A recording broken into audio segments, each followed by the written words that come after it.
All right, so it is noon. I'll begin with that 1 minute of grace time and start by welcoming everyone, wherever you may be.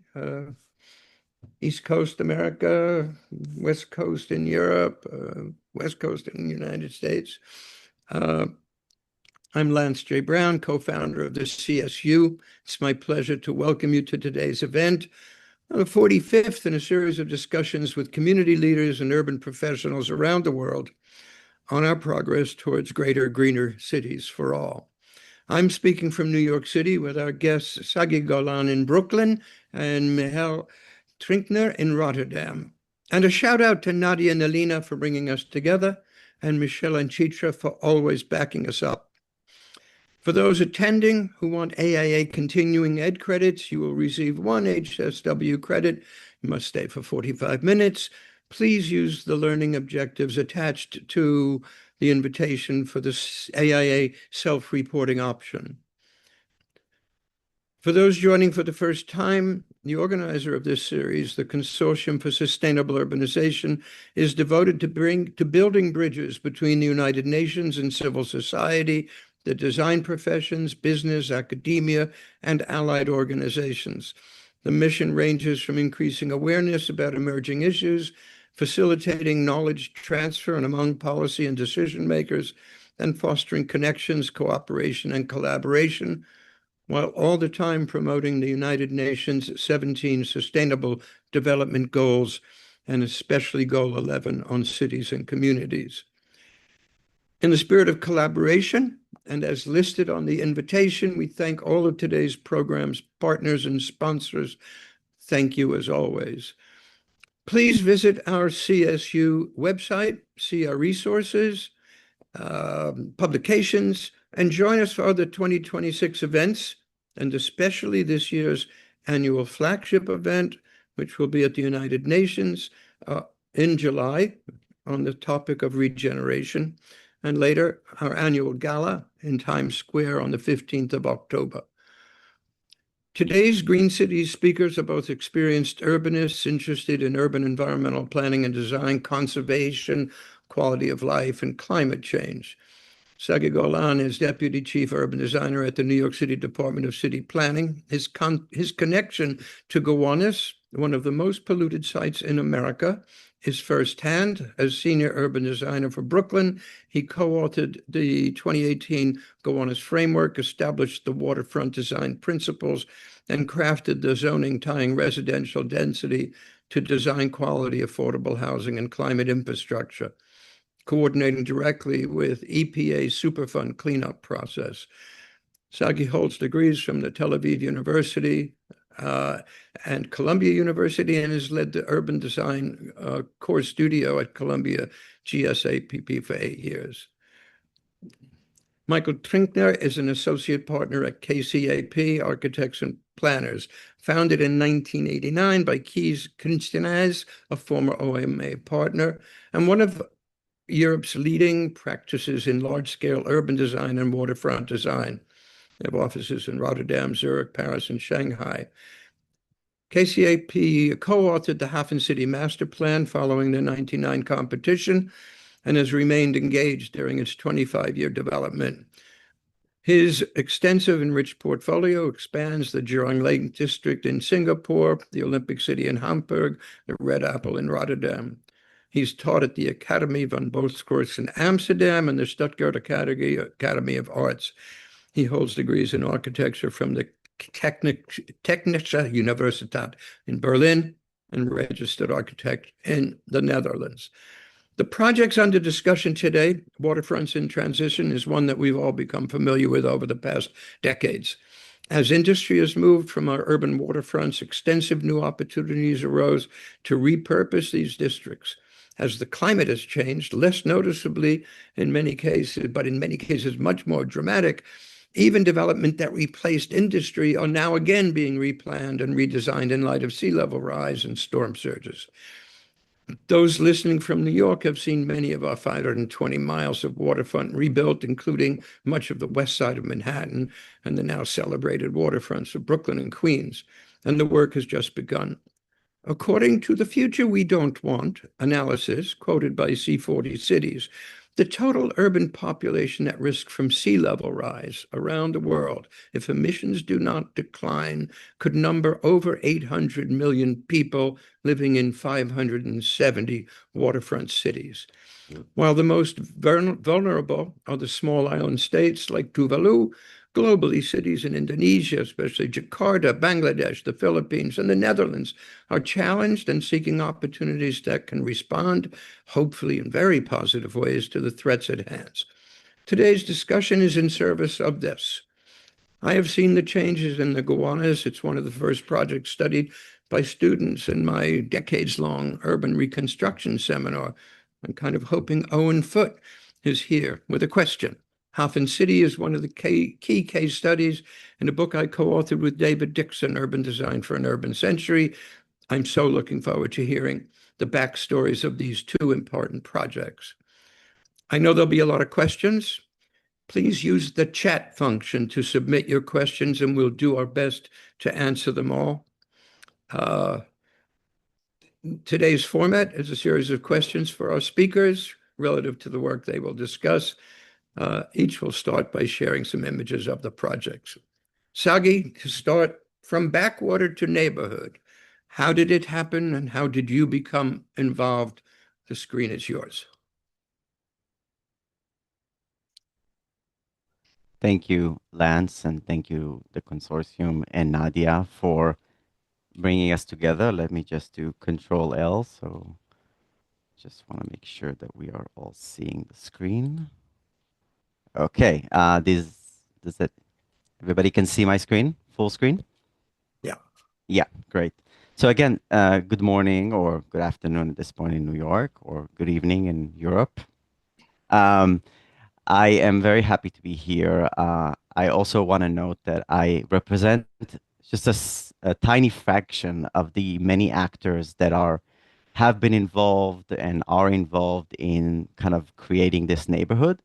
And I am a very lucky one to kind of present this work that have started many decades ago and continuously is being in construction to this day. So I was lucky enough to be part of it, and I will talk a little bit about how I was part of it in the series of Q&A. But just a little bit of a background of Gowanus. This is a great image that I took on a site visit back in 2015 when I was joining on the study team and really getting excited to kind of look at the Gowanus Canal with a fresh eyes and a fresh look after decades of studying and reports and community-based initiatives of what the future of this Gowanus Canal is. You could see it's quite a narrow water body located south of downtown Brooklyn, with primarily a lot of industrial uses, commercial uses. What I like about this picture is that also it notes the significant public housing community, NYCHA, Gowanus houses, and Wyckoff houses that were a very important constituency in our planning efforts. Just an overview, Gowanus is located in Brooklyn. You must all know that by now. And it is surrounded by what we love to say or call brownstone Brooklyn. So from a planning perspective, this was what we envisioned to be a great opportunity to create much needed housing and affordable housing in an area that is surrounded by low density, primarily historic brownstone Brooklyns, where growth cannot go anywhere else but downtown Brooklyn. You could see it here and future Gowanus. So just want to note that in context back at during the de Blasio administration, where housing affordability was very much and still to this day at the forefront of our minds. Just a few notes about the history of Gowanus. It was a salt marsh, so really low-lying area in the 1800s, very much subject to industrialization, like many of our waterfronts in the city. So you see some historical images by that industry left a significant amount of pollution within the waterway and in upland sites. And the site was designated a Superfund cleanup in the early 2000s. So that is a background of which our planning started in 2015. And the Gowanus remediation has been, something that has shifting the waterways and its the makeup of the upland sites. And so all the land, the edge conditions, the water itself has been transforming throughout our planning processes to this day.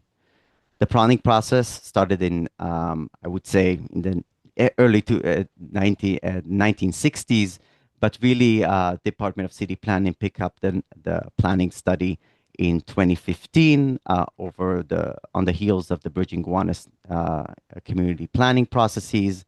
And we have been working in lockstep with community members, community stakeholders, through 2021 and to this day through the Gowanus Oversight Task Force in understanding community needs and how the overall plan can meet community needs, but also the citywide objectives of affordable housing, resiliency, and sustainability measures.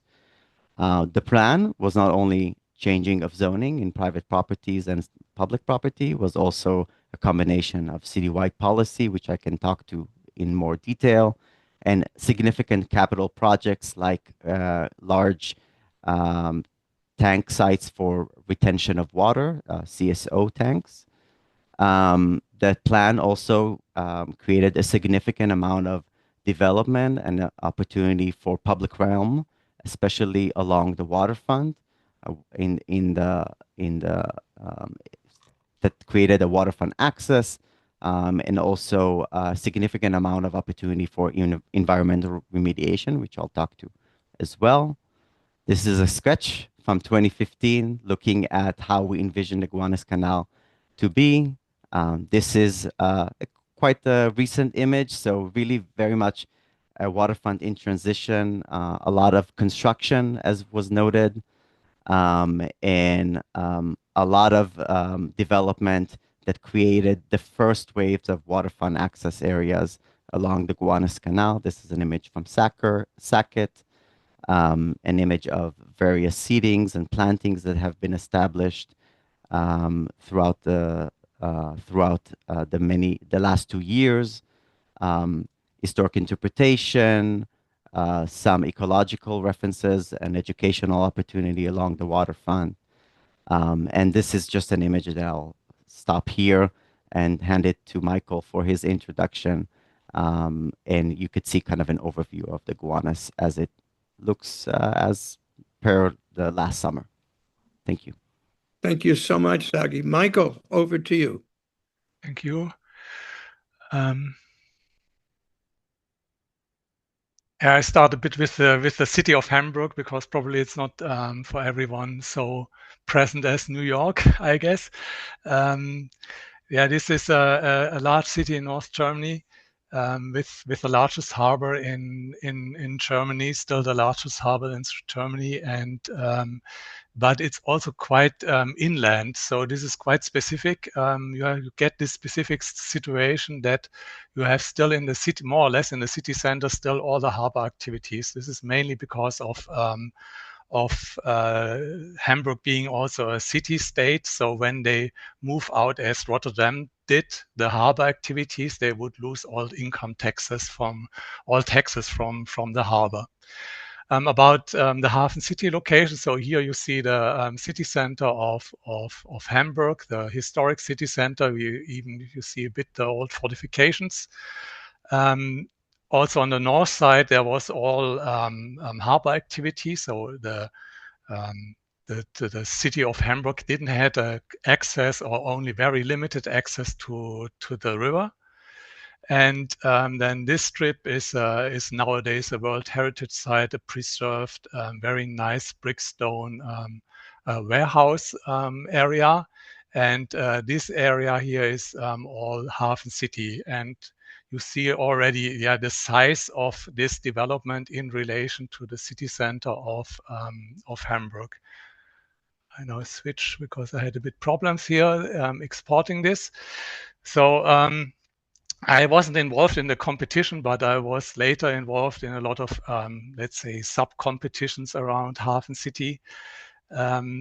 This was our competition entry, the model. And let's say, compared to the other entries, he was very contextual, and we didn't do so much somehow. So we very much respected this warehouse strip, the so-called Speicherstadt, so these brickstone warehouses, and we kind of kept all harbor bassins, all quay vaults in the whole area, and try to connect it to the existing city as much as possible through this warehouse strip there. And this somehow created a framework of built and unbuilt areas, which defined already certain quarters where we had already in the competition an idea of the specific layout of each quarters. This was then translated to a framework plan after the competition. This is now the official framework plan. And this is a very important plan in the sense of we are now looking back at 25-year development. And during this 25 years, also the whole HafenCity developed changed quite a lot. So it's from mobility issues, the mix of housing to the density, everything changed during these 25 years. And for example, let's say the most obvious change was during this time. We always said this is a bit more the center area of HafenCity because it's the best connected to the existing city center, and the most commercial and offices part, and a bit more housing areas in the east and in the west of the HafenCity. And after 10, and let's say when we started, Germany was, or the Hamburg housing market wasn't really strong. So everyone had doubts that this large area could be developed. And this changed quite quickly. So suddenly from finding developers who want to develop something, managing also affordability and a good mix of uses in the whole area. And after 10 years, we had in the first master plan, especially this area, seen a bit more less urban, less dense. This was very much redensified at the end. So it was in the beginning, I think, 1.5 million square meters, and the density went up to 2.5, almost 2.4 million square meters. But this is all in a very gentle European, very horizontal way. I think what is very special of HafenCity is the really high amount of public spaces. So if you look at this diagram, the private open space is just 7% of the whole area, and these areas are all public spaces or public accessible spaces, and especially the private-owned public accessible space. I think this is not new for New York, but it was really new for Hamburg, and to introduce this just to make the whole thing also feasible. And this gives already a very rough idea of the distribution of the mixes. So every quarter is mixed, but only the mixes are different. The ingredients are different. So in some quarters are a bit more offices, and in some quarters more residential, and especially on the tips. So especially then on these positions here. So we had kind of defined a triangle of special buildings around this harbor, and also special buildings on a larger scale. These are mainly the cultural anchors. For example, this is nowadays the Elbphilharmonie, and that will be the new opera house of Hamburg. This was the area before we developed HafenCity. Unluckily, we had to demolish basically all. Exception was the Sockel of Elbphilharmonie and another building, and a smaller area next to the railway. This had mainly the main reason for that was the flood security at the end, because this area is how it's built, not on a safe level. So we had to raise the level for to have a safe level for the development, and this created somehow almost a tabula rasa condition. And this is now from the other way, from let's say from the city center to the harbor. This aerial photo. So you see here already how it's transformed this. Former warehouse area, and even now also the eastern part is almost ready in transformation. And just a few images to get an also eye-level idea. So this is this so-called Speicherstadt. This is nowadays World Heritage Site. This warehouse city. Here you see in the background, this is between city center and HafenCity. You see in the background the Elbphilharmonie of Herzog-Dümmerow popping up. You get an impression of grain size of the blocks, and also here already a bit different type of openness depending on the quarter of the blocks. Here are some ideas of the public space. Let's say all quays are public accessible. We reserved all the old historic quay walls. And here you already see the raised safe level where the development happens. So we have always kind of 2 levels in the public space, or even 3 levels in this case, in public space on the water. This is now one harbor where it's very intensive. Along the historic quay walls, which get flooded once in a while. And the new safe level where the building sits on top of it. And here an impression of the, let's say, the use of the public space.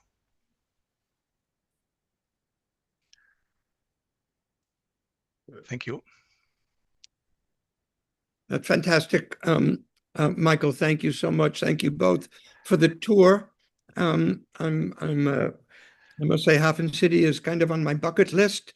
Ron Schiffman, a good colleague, has visited many times and speaks so highly of it. If he was with us, he would ask a good question or two. Moving to a next question, Sagi, who made this? What was the governance? What was the governance, the instruments that produced the urban design for this? Yes, great. It's a great question. One of the things that are unique to New York City, or is kind of, we are what we call an as of right environment, and so in order to develop in the city on private property and public property, we needed to change the zoning. What would be able to be developed under particular regulatory frameworks.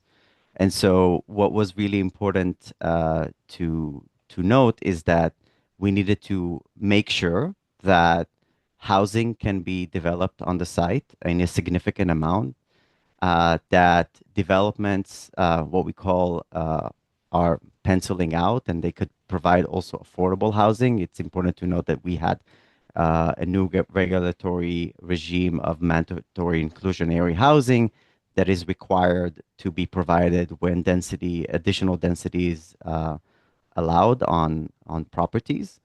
And so the majority of the properties along the canal, apart from one site, are private.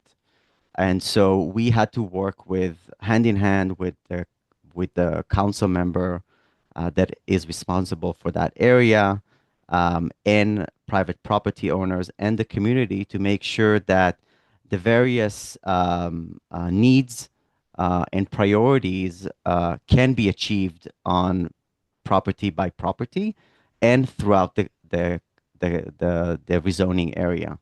And so we had priorities around artist studios and a mix of uses and private and open spaces along the canal, that we were lucky to have an ability to require public open spaces to be um, um, provided along the canal as well.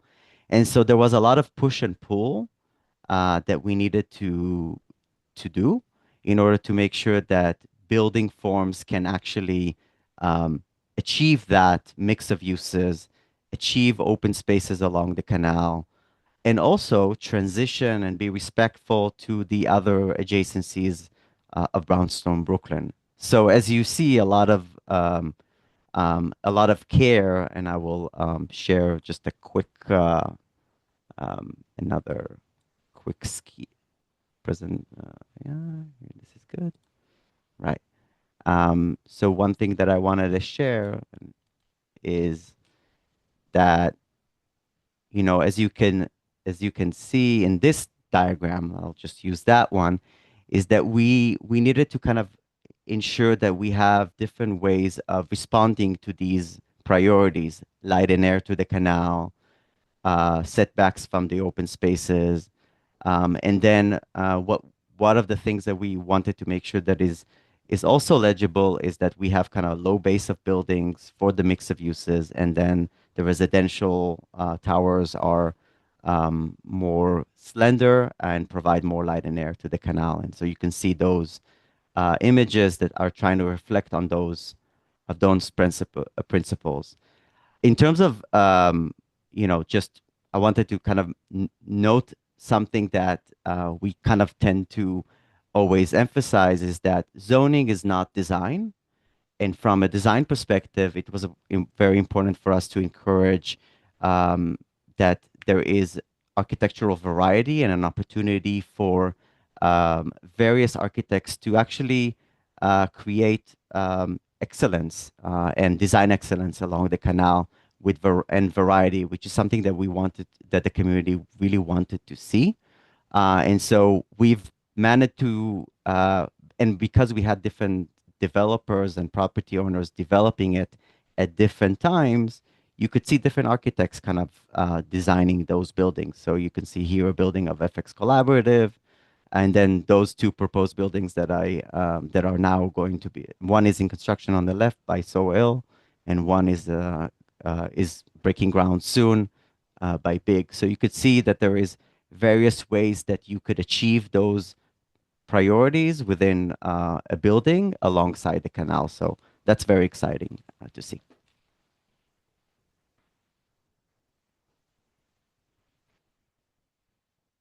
Thank you, Sagi. I'm going to shift to Michael, but as I shift along these same lines, the governance, the instruments, the urban design, one of the characteristics both of these sites share, and that so many waterfront sites share, whether or not this is something worthy of comment at this time, is the industrial use. So as these sites are repurposed from industry to other potentially either non-industry or modified, in terms of these instruments, the zoning and the governance, if you could say, Michael, going into it, just a word of how did Hamburg feel about replacing an industrial district with an essentially mixed use district? I mean, so following from Sagi's discussion about how it happens on the ground, what the governmental tools are, and I think they're different in Europe than they are in the States in certain ways. But over to you with again, governance, instruments, and urban design. Yeah, I mean, they are quite different, but they are also different because, let's say, the situation was very different in the case of HafenCity. Let's say it was all HafenCity, the area of HafenCity, including the warehouse city, these World Heritage Sites nowadays, was always a free harbor since the 19th century. So it was behind a wall. It was only special people could go into it. So it was not known for the people of Hamburg as that it's part of the city. So there's basically was not a surrounding a community which kind of linked to it. So what the city did, and let's say in the 80s is what was already clear that you don't need any more a free harbor. This will then go out this function because of the EU one market and also more technology. They the the basically the mayor decided we should prepare for developing this area to part of the inner city. And I mean, this was super ambitious. I mean, it's as large as the Hamburg inner city. And in the 80s, Hamburg was at the Iron Curtain. I mean, the world stopped there basically. And they started to buy every land in what's nowadays HafenCity, which was privately owned. There was not so many privately owned strategically and in secret because they didn't want that the prices go up, of course. And I think that was one really major and also very bold set. Okay, then the wall came down. This globalization started. Also Hamburg was doing it bit better, but still, I mean, when we did the competition, no one believed that you can develop nowadays a dense mixed-use city of the size of the existing city center.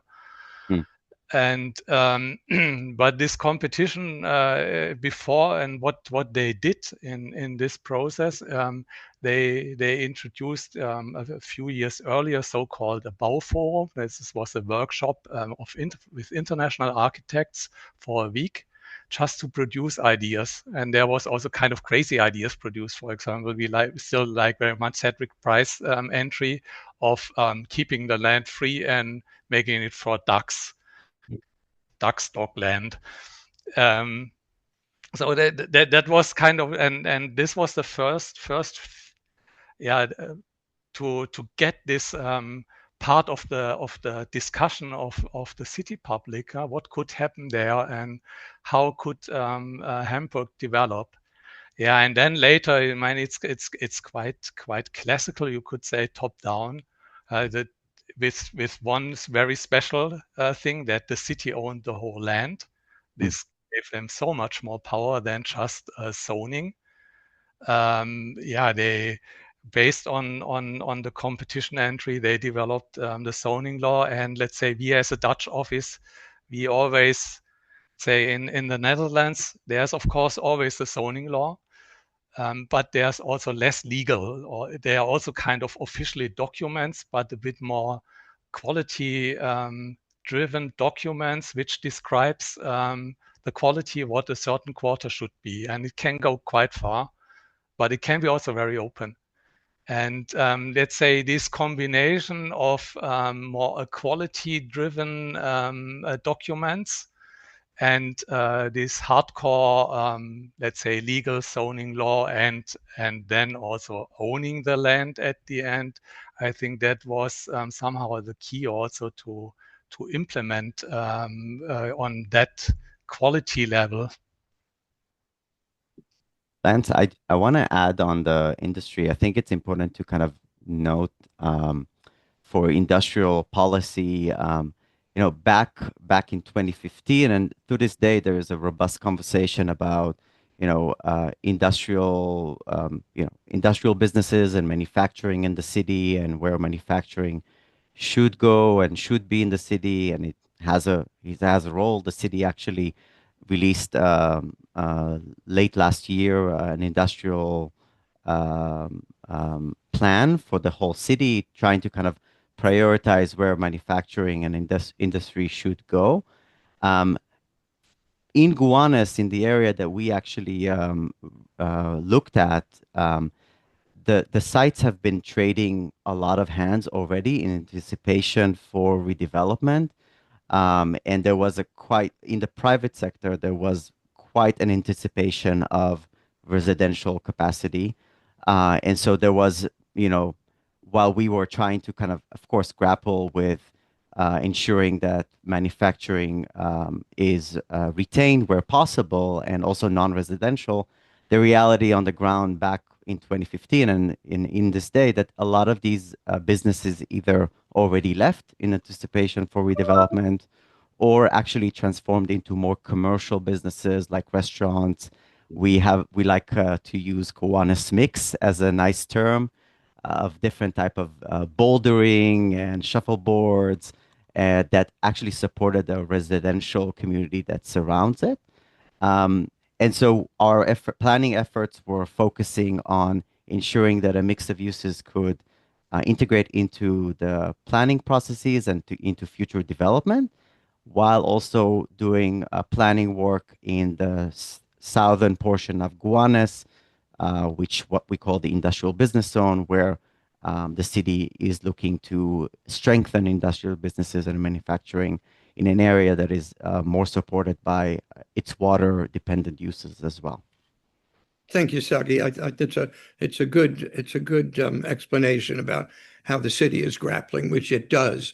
The next question, which I'll ask to each of you, and it goes to a whole underlying level of both infrastructure, planning, design, and remediation. But as I transition, Michael said in his comments about how the HafenCity was a competition. And of course, in Europe, for the foreseeable past, the past, competitions have been very, very powerful, as we know. I mean, the Chumi Park in Paris. We don't tend to use competitions quite as liberally. It's an interesting topic. Maybe it's a topic we'll revisit in the future, but I didn't want it to pass by. An enormous project subject to competition. I don't think we did the same, for instance, with Battery Park City or Riverside South in New York City, 200-acre redevelopment sites that were basically done linearly. So the next question, and again, just to use Sagi, remediation. How did you deal, or how are you still dealing with the fact that this site, both of these sites, were primarily, terribly toxic? And how do you go about reclaiming them? Sure. I mean, I'm not the remediation expert. I just want to note that.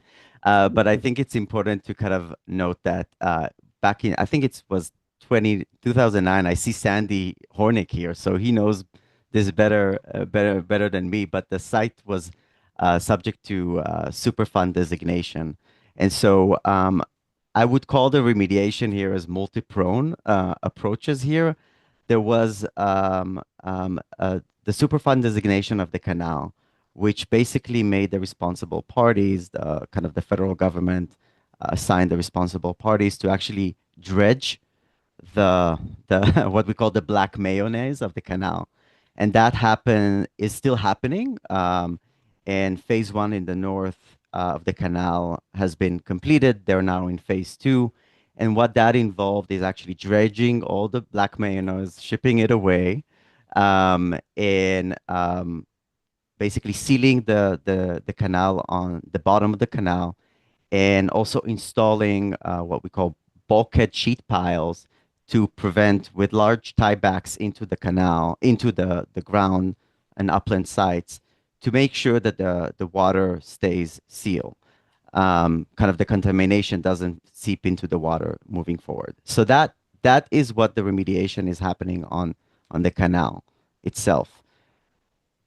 In parallel, the state has a brownfield remediation program. And so the majority of the canal sites, the private sites, have been participating in the state program to remediate the sites in preparation for redevelopment, and that there is like also tax credits involved. And part of the rezoning effort was to encourage, through the value of the land, to encourage the remediation of the sites, because for industrial uses, it was not economically viable, or just commercial uses. That's why we saw a lot of conversions. But for redevelopment, that type of remediation, which requires a significant amount of handling of the ground and soil, and then capping. I would note that what I understand from the community advisory group, the CAC, is that actually the Department of Environmental Protection and other agencies by the state and the city are actually continuously evolving their thinking about how to best remediate the sites for other uses, and that actually is happening throughout the sites. I'll stop here, but Right. that's the majority of the kind of interlocking and interdependent remediation actions that the private sector needs to do, as well as the private sector, the public and private. Over to you, Michael. What was the situation in HafenCity on that site? We saw that enormous amount of industry. Yeah, let's say it was relatively simple in terms of process. It was relatively simple because there was a gaswork on the site, and this is always heavily polluted.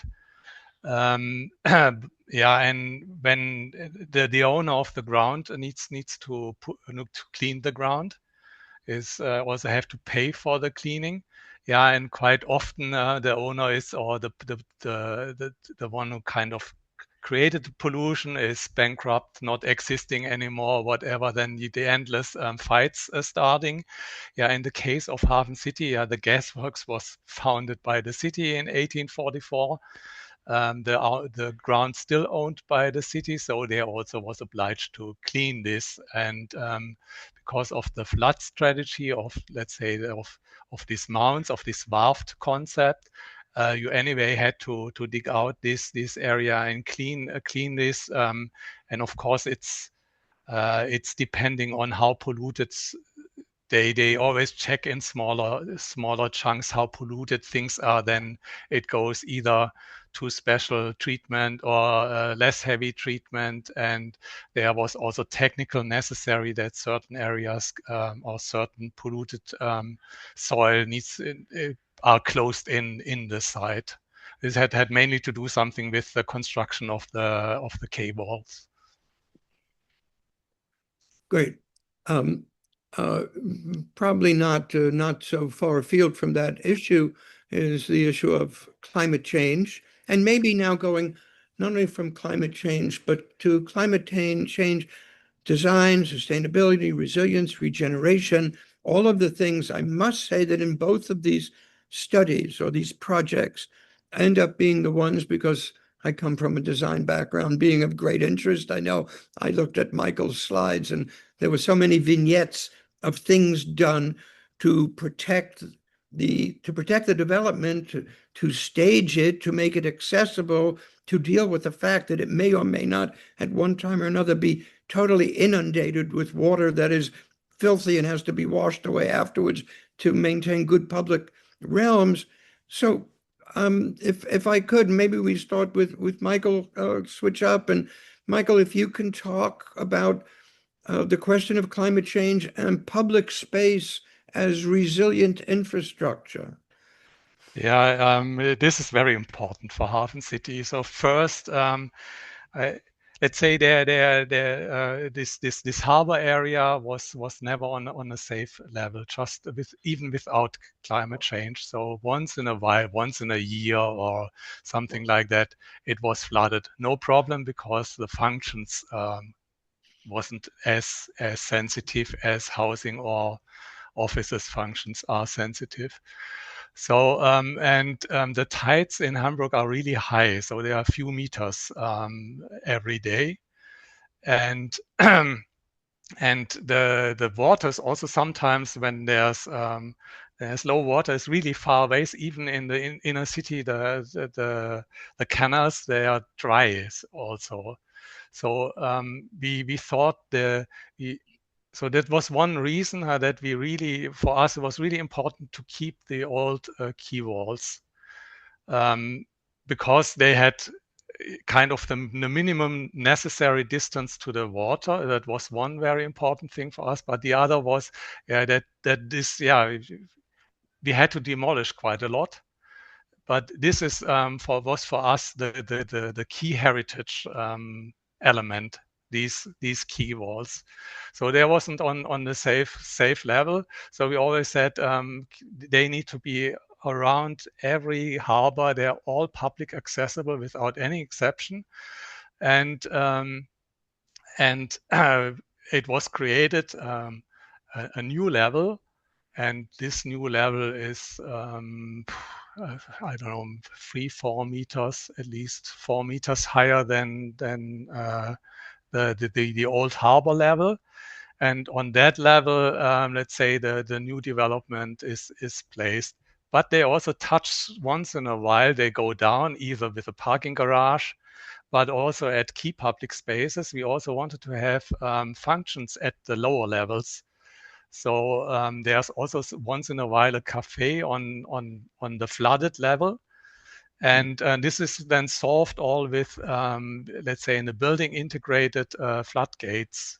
And for us, it helped. We had a bit further down the river, architecture project in Hamburg a few years earlier. Also this office building was in the flooding zone, and the whole ground floor had kind of really heavy. It's also nice aesthetically because it kind of refers nicely to this heavy harbor image, floodgates, and the floods are very, very good, predictable. So there's enough time to close the floodgates. It's only 3 to 6 hour maximum. Then you can open them again, and the whole area, because let's say the warehouse city, the World Heritage Site, is also on a non-safe level. The whole area is also kind of accessed by bridges. They are not only pedestrian bridges, so that you can also access the area during flood, but they are also designed that way that kind of emergency can go over these bridges. So when there's a fire, when someone gets a heart attack, they need also be kind of evacuated in the case of the flood. And this happens, not so often, 1 to 3 times per year. If we could switch to Sagi on this same question of climate change, public spaces as infrastructure, but I do want to say the idea of water management, floodgates, everything to do with that world.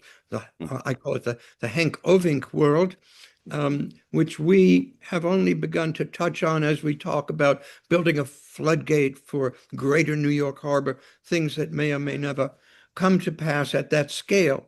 But I just think it's interesting to note that you have longstanding traditional mechanisms. Sagi, public space, infrastructure, climate change, take a few minutes, and then we're going to begin to go to closing comments.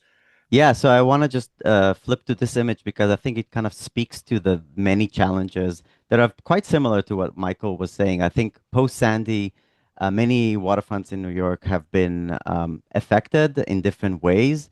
I think the fact that Gowanus was it's not a waterfront. It's not like in the East River. It is a canal. It's quite inland. And so that location makes it much more vulnerable to daily daily tidal flooding, which is something that we have been looking closely. In New York, per the zoning and the building code, there are various elevations that have to be set for finished occupiable floors, whether they be commercial or residential, or you could dry floodproof, or you can wet floodproof. I'm not going to go into detail there.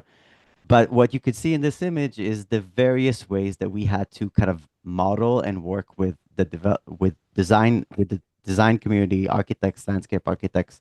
In this case, it's landscape architects, to ensure that we both have a gradient and ability to activate the ground floors. We've seen a lot of desire for commercial and community facing uses on the ground floor.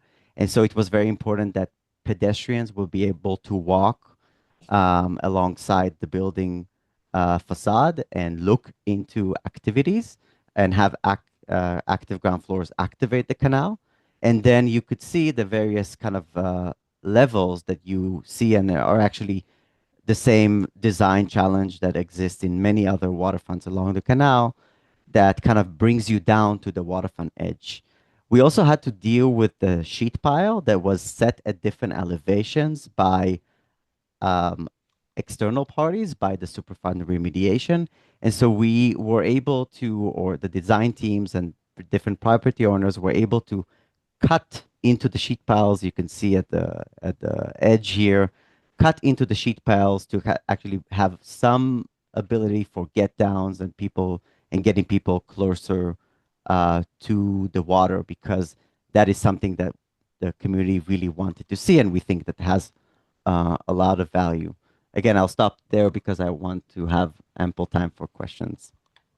But thank you for that comment on the get downs, which I think, if I'm not mistaken, I've seen in the images of HafenCity, and which in New York has been quite rare. I know I've engaged with the people over decades who control the New York City waterfronts, harbor commissions, the Army Corps of Engineers.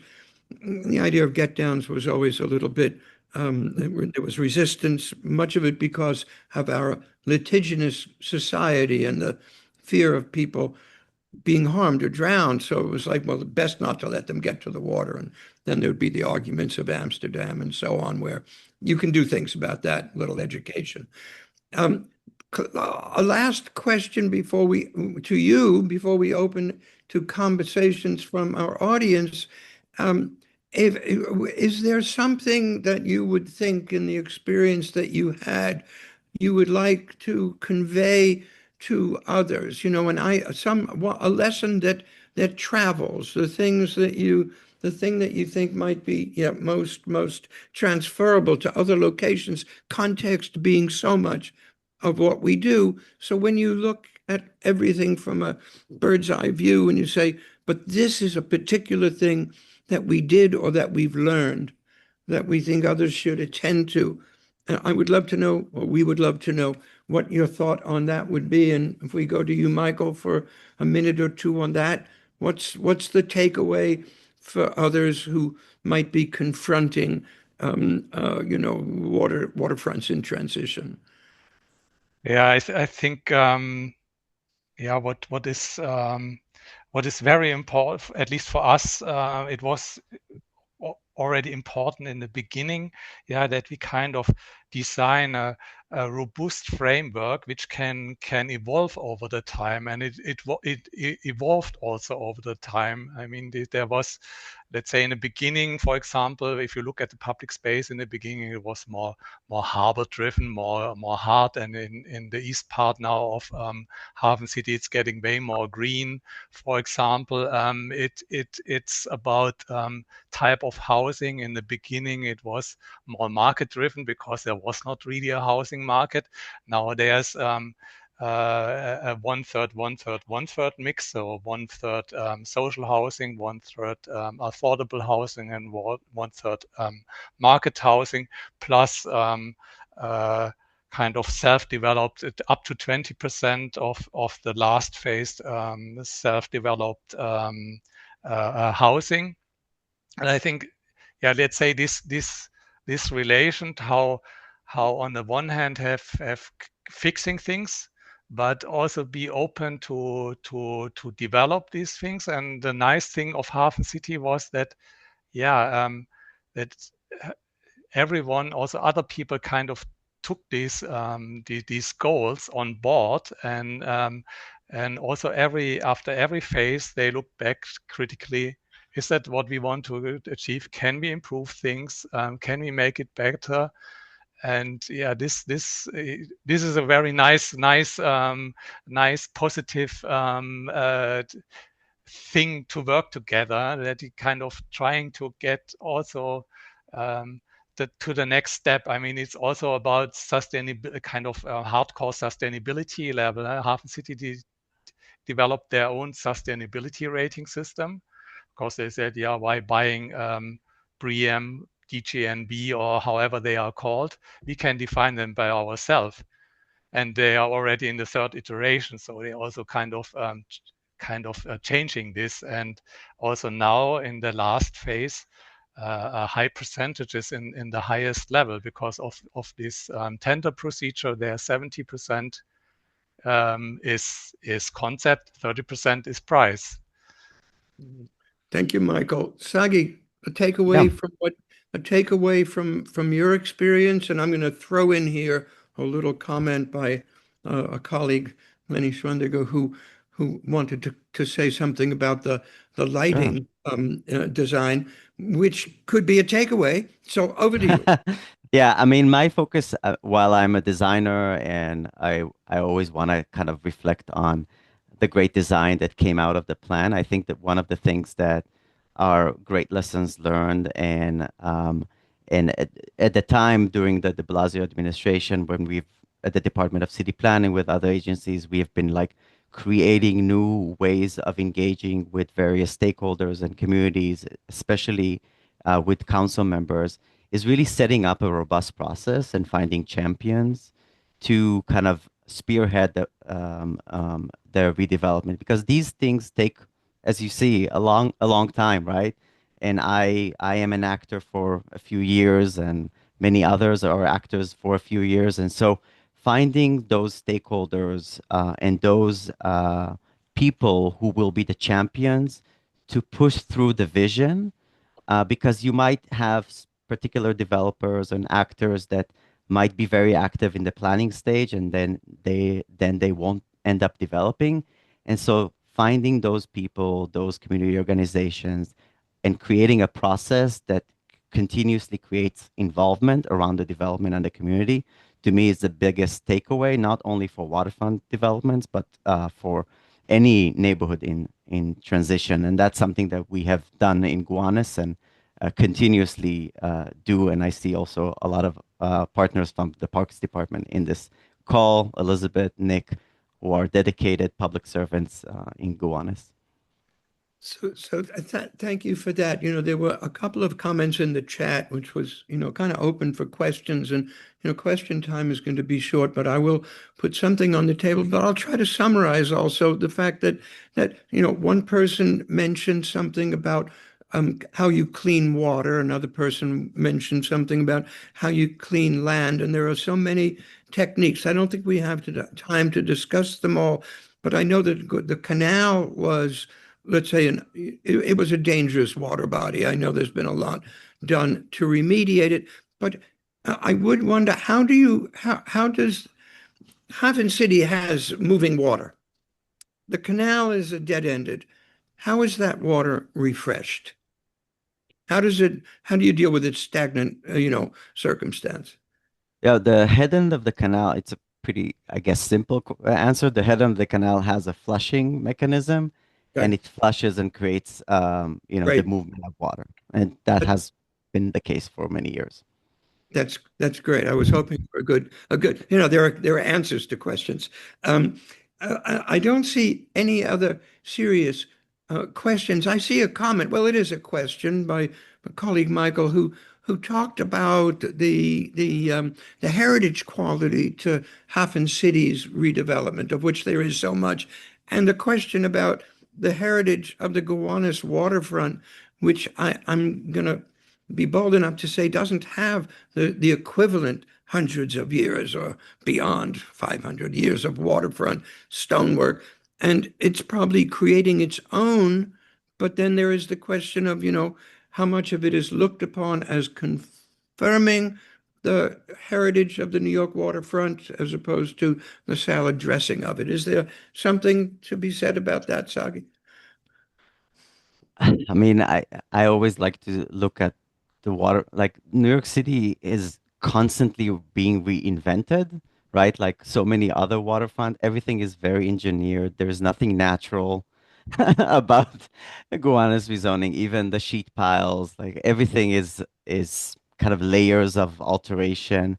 And so I always look at what are the essences of transformation and what are the various could be physical characteristics, but there could be process stakeholders that really look at kind of the history. And so throughout the planning processes, we have integrated as much as we could different ways of historic interpretation, ecological interpretation, and other features to kind of nod to that. But other community stakeholders and like the Gowanus Canal Conservancy and Arts Gowanus continuously rethink. And there was also an affordable art fair with a picture exhibit about different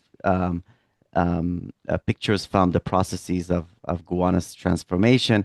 So various actors kind of contribute to the way we look at history as something that we can reflect on, but also ensure that we are looking forward towards growth and re-envisioning our neighborhoods in New York.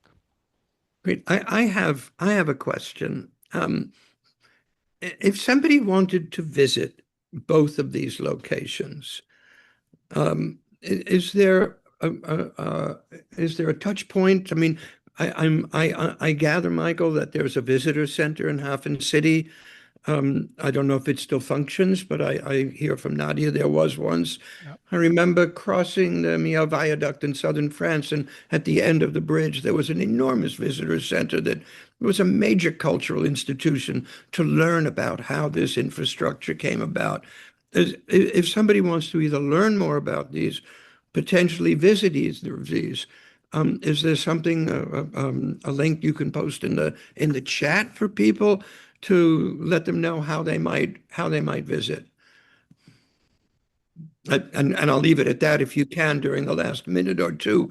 And the last question from Young Min was a question about HafenCity, about citizen engagement, and was there a significant, citizen participation component, as I think Sagi said there was in parts of Gowanus. And in what I said in the beginning, it was not even felt for the people of Hamburg that it could be ever part of the city. So in the beginning, it was more kind of making the people aware that they suddenly can have a waterfront, that they can access their river. And yeah, and then of course, when then people are settling there, and they are of course also uh, when new developments that there are the community is involved in further development of things, changing, programming parks. It goes down to was not planned, but going that I think they now implemented kind of a management company, when you want to do activities in public space, for example. Mm-hmm. I think we probably, all of us involved in this world of planning and urban design, are somewhat familiar with this. One thing I will say, and again, it's another reflection on a long-term, projects that we're talking about like this, they're 30-year projects. Architects are involved for some part of that, but there are people who really are involved in the visioning and the beyond. And these take, in many respects, an institutional component with what I think Sagi has referred to as the continuity of both vision and implementation. It's an interesting phenomenon. It's something those who study planning and urban design understand is often a slight difference between some of the architectural work they may have done. That having been my last comment, I think, because we do try to stay to the time and hoping that everyone is happy that we stay to the time, will come back and join us again for another session that doesn't run over. So I think what I'd like to do is just extend my heartfelt thanks and gratitude for your generosity in sharing these experiences, for introducing hopefully many people to two projects they may not have known about and which they might find sufficiently interesting to visit or certainly to learn about. So with that, I'm going to give you a round of applause and thank you. Thank you for being there. Thank you for having us.